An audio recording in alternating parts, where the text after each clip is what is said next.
Hay muchos trabajos de ello, este es uno de ellos. El caso de la donación es el resultado de una serie de factores que además coincide el Perú como la región de las Américas. ¿Por qué no tenemos donantes voluntarios o por qué hay donantes principalmente retributivos en el caso de Perú o de las Américas? Porque la población tiene una serie de mitos. Por ejemplo, si voy a donar sangre es que voy a engordar. ¿Para qué no voy a donar sangre? Porque si no engordo. O es que ya no voy a producir sangre, me voy a quedar anémico. Porque nuestra actitud también, ¿no? ¿Quiénes van a donar? Yo no voy a donar, que done el otro.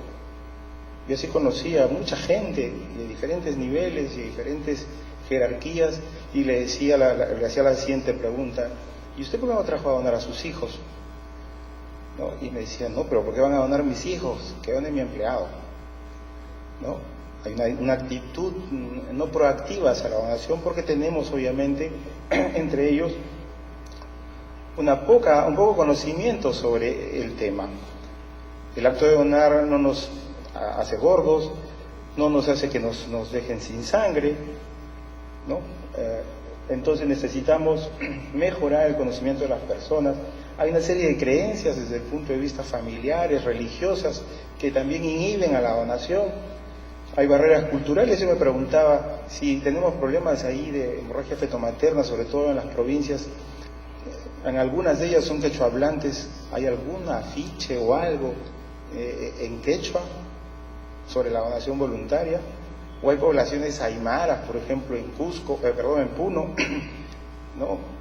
¿Hay alguna propaganda o medio de comunicación que utilice este idioma para poder acceder a ese tipo de donantes en ese tipo de población? Pues no. Entonces hay una serie de barreras culturales también que inciden en que haya una donación voluntaria repetitiva y que además esta sea eficaz. Tenemos una serie de percepciones con la sangre. Algunos dicen: yo no dono porque van a negociar con mi sangre. ¿Qué harán con mi sangre? Y hace poco, y eso no solamente pasa con Perú, hace poco fue un donante al banco, un inmigrante chino, y pensaba que la donación era un par de tubos. Cuando vio que le estaban sacando una bolsa de sangre, pues saltó, casi se produjo un accidente, porque pensaba que estaban haciendo un negocio millonario.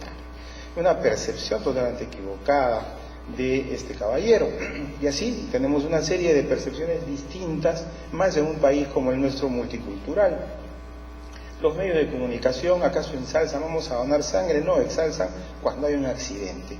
Los medios de comunicación en los últimos tiempos, ¿no?, en vez de ayudar a la donación voluntaria, más bien la han perjudicado, haciendo que la población se repliegue con respecto a los bancos de sangre o al acto de donar simplemente. ¿Y cuál es nuestra motivación? Hoy mi mamá tiene que operarse, pues sí, no puedo decir: mi mamá, tengo que ir a donar sangre. Pero si es Juan Pérez, bueno, que vaya su familiar de Juan Pérez.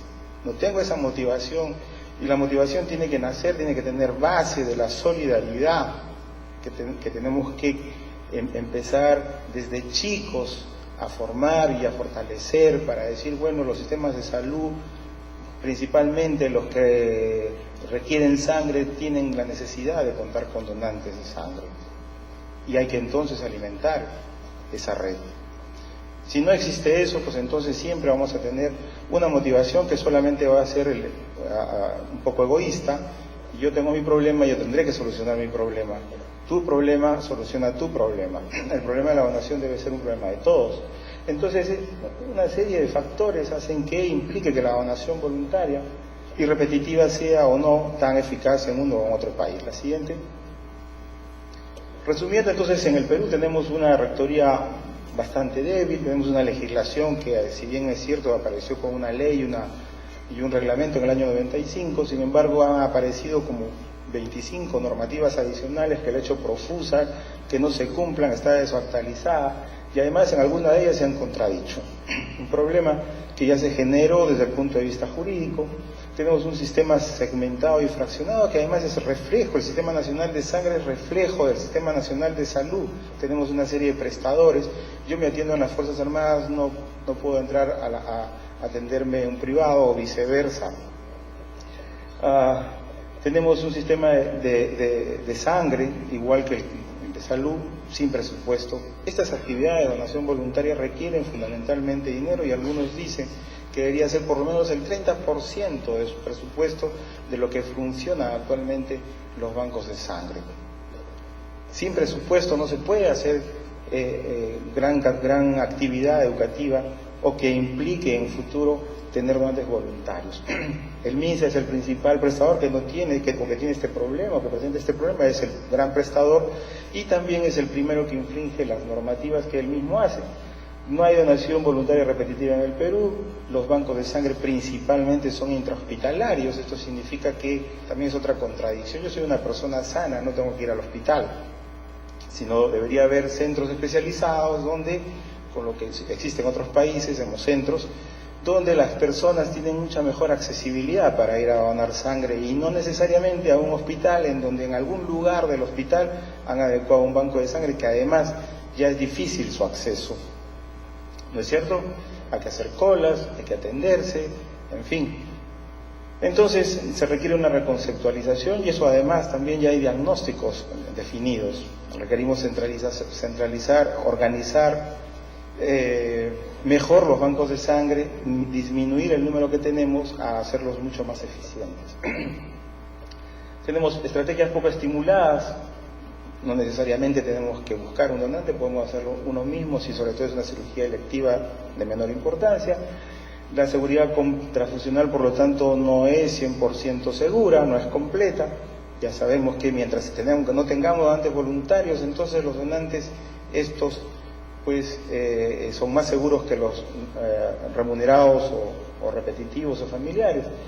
Y finalmente, pese a todos los esfuerzos que puedan haber, encima hay abuso e irracionalidad en el uso de las transfusiones. Hace unos días venía un residente y me decía 2 unidades de sangre. Le decía, ¿por qué si tu paciente tiene 7 gramos? No, porque tengo que llevarlo a 10. Entonces, no había una razón fundamental, ¿no hay otras alternativas terapéuticas para mejorar esa anemia? Claro que sí. También hay un problema ahí de usar irracionalmente las transfusiones y obviamente de todo el sistema no hay mejoras ni correctivos. Y finalmente los que trabajamos en este medio, que además es multidisciplinario, requieren muchos años de trabajo, de formación, de experiencia.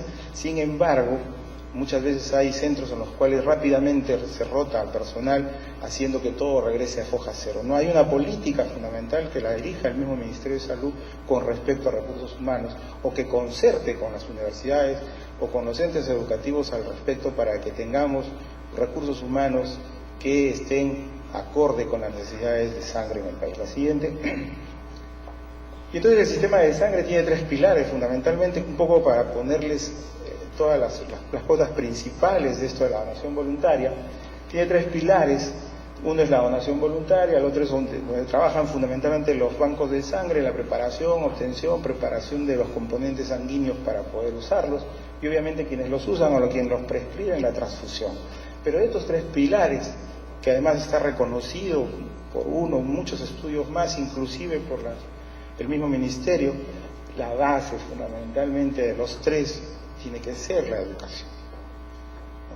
La educación, que es el motor que puede hacer que cada uno de estos pilares pueda revolucionar y cambiar nuestra situación en la cual nos encontramos. La siguiente.